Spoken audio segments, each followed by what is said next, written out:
Hello, Aubrey. How are you today? Good, Brittany. How are you? Good. Last time you came, we talked about some of your involvements in school and what you've been doing, what you want to do after school. So today I want to talk about some of the activities you enjoy or you did enjoy in the past. Definitely what I enjoy now is spending time with my friends and watching Netflix and like my org work. I like that a lot, even though it is kind of a job. Awesome. I actually enjoy it. But in the past, I played soccer since I was 4. I played competitive and high school. And yeah, it's something that was a big part of my life at one point. You said you played soccer. When did you get started with that? When I was like 4, because my parents tried to put me in gymnastics and dancing and Irish dancing and cheerleading and all that, and it just wasn't for me. What was different about soccer that you liked? The team aspect, and I feel like it was a way to take like let off some steam and like take my aggression out, and it was just really fun.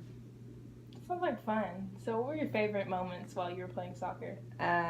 Definitely when my senior year, my club team won state in the 95 bracket, so that was the age group above us, and somehow we won. And we went to regionals in Louisiana. Cool. And we made it to semifinals, but unfortunately we lost. And then also my junior year in high school, we made it to semifinals of state. Cool. And yeah, we just played terrible, but we almost won. And that's the farthest I think our soccer team's ever made it. Well, that's good that you guys were close, you know, it's still experience you got to enjoy. So you said you played competitively in high school. Can you tell me the difference between those? Competitive, you basically travel with your team. You pay to be part of it. A lot of the times the coaches play like professional soccer or played in college, whatever. My coach was from Jamaica and he played on the Jamaican national team. Yeah, and then you basically just play. That's usually what you'll get signed off of for like colleges. Is off of that, and you travel, and you play tournaments and whatever. Awesome. So were you thinking about playing in college or?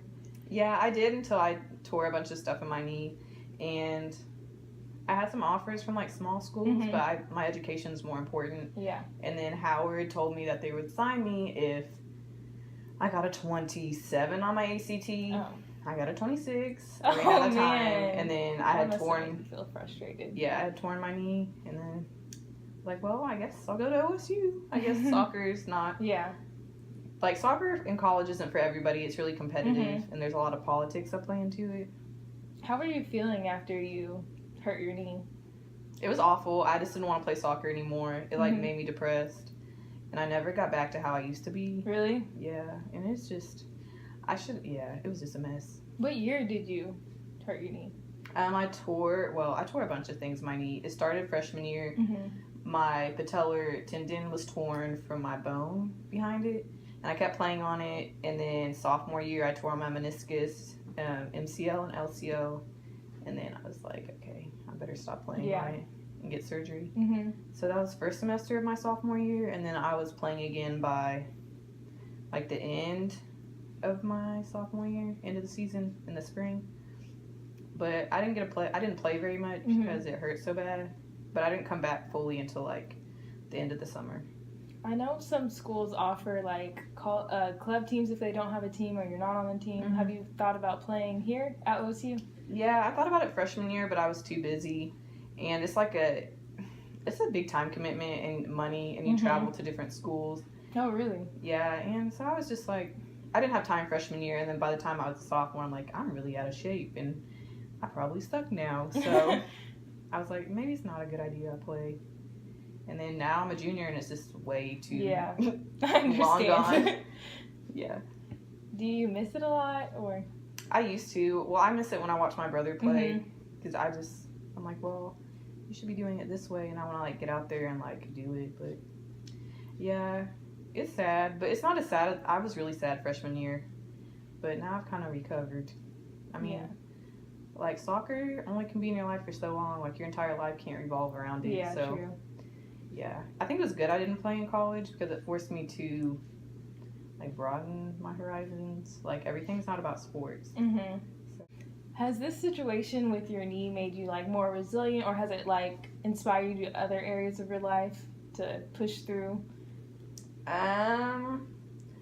I mean, I feel like the lesson I learned from it was sometimes you just need to stop. Like, I hurt myself for no reason. Like, I wouldn't have been as bad if I would have just stopped. Like, soccer is not your entire life. Like, your health's more important than other things. Yeah. And I feel like I just put my health on the back burner. So that's something you can, like, apply to your life now. Like, if something's, like, destructive to your health, you just need to take a break or, like, reevaluate what you're doing. It sounds like soccer was very influential in your life. It was a big part of your life. You played it throughout high school. And despite getting hurt, you were still able to push through. So I thank you for talking with me today.